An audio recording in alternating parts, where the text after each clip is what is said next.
That's the wrong spot. One moment here. I have no idea how that got moved.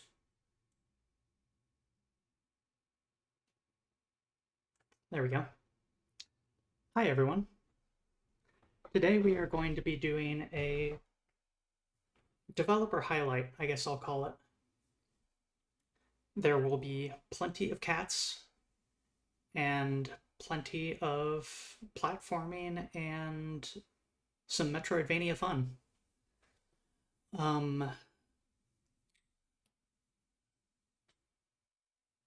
Sylvie is a prolific developer of a variety of different games, some of which are freeware, some of which are paid, but there's at least 80, I think, games of varying lengths made by Sylvie, and some of which are made in collaboration with Aria, and some made by Aria herself, although those are not suitable for Twitch streaming, so I will not be going for any Aria created games. We're going to start off with one of the oldest famous ones, which is called Cat Planet. This was made in Game Maker many years ago, and it is a game that I played a long time ago as a wee slime, and so it seems appropriate to start out with that, though I will need to make sure this is going to be playing in the web, so I need to do some live testing here for getting all this working. So bear with some technical stuff. That's not true. Let's fix that.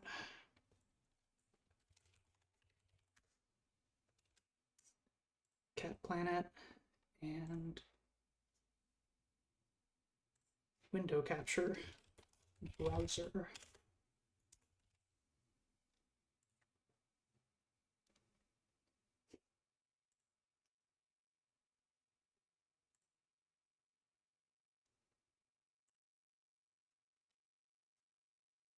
That is the window for, that's the correct window, but that is currently showing "You Are Such a Soft and Round Kitten." There we go. Is there a way for me to crop this nicely? That just resizes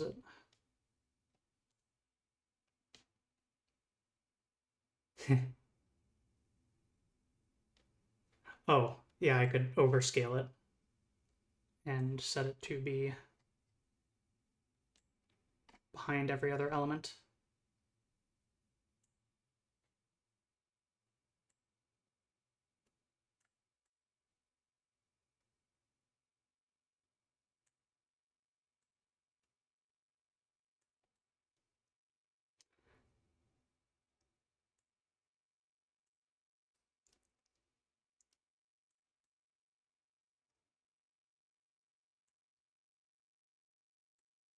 Only the finest of non-scuffed streams for y'all.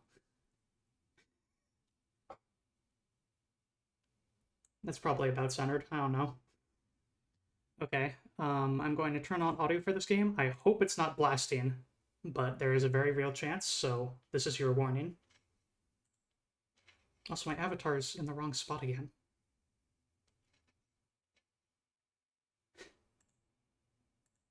We're really having time with it, aren't we? Let's see. There. I don't come to Twitch to avoid scuff. Yeah, that's... Alright. So, potential volume warning? Let's see.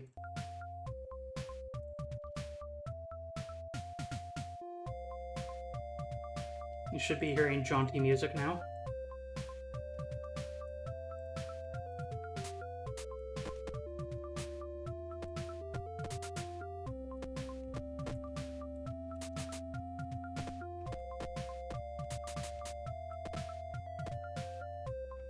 Cool. Sounds like not only is it working, but it is at a acceptable level. Perfect.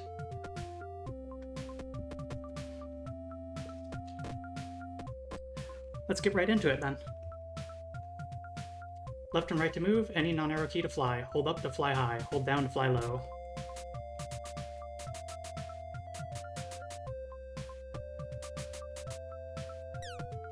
Welcome to Cat Planet. Oh yeah.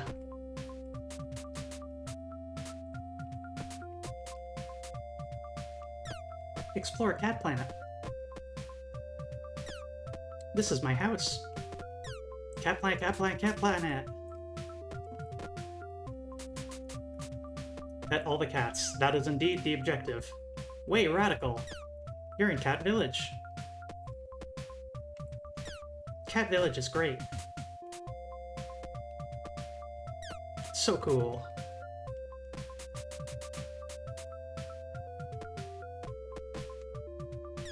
Have fun. Lots to do on Cat Planet. See you later.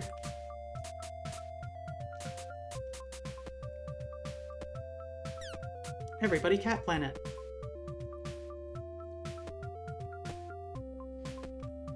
As you may have noticed, you have quite a bit of momentum in this game. Here's me not inputting anything. It would be more accurate to describe that you have infinite momentum. The only way to slow down is to do some kind of input, or bumping into a wall will also slow you down slightly. And as mentioned before, any button to flap wings, and you can make a hop either low, normal, or high, depending on if you're holding down, nothing, or up. Here's underground jungle. Jungles can be dangerous.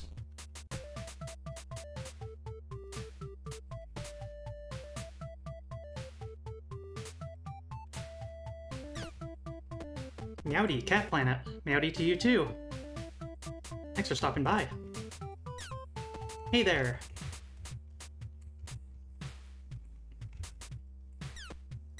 Cat Planet.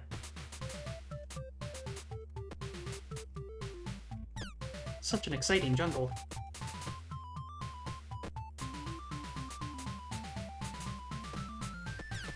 I'm hiding. Jungle here, jungle there, jungle everywhere. Funkatronic. Whoa!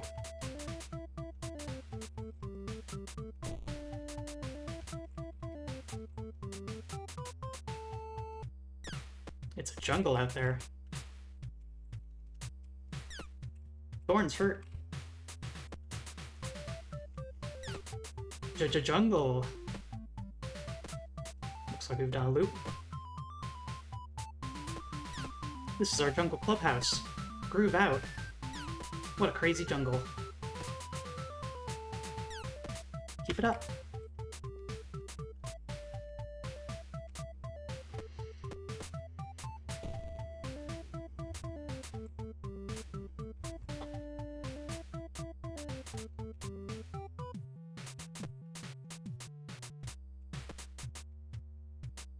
We'll keep exploring the jungle before we head down there. Our objective is to get every single cat, so... Lava caves down below. It pays to be systematic. Be careful.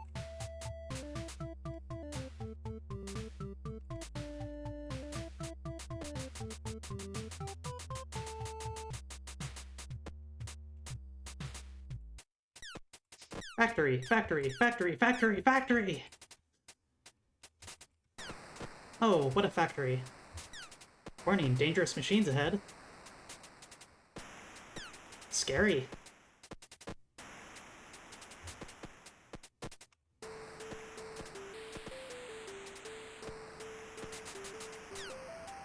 Floating. Up there is a thing.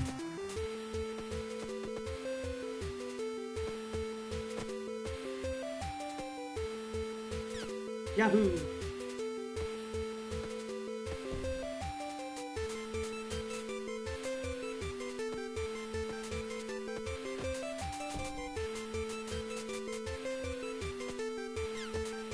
What does this factory make? Nobody knows.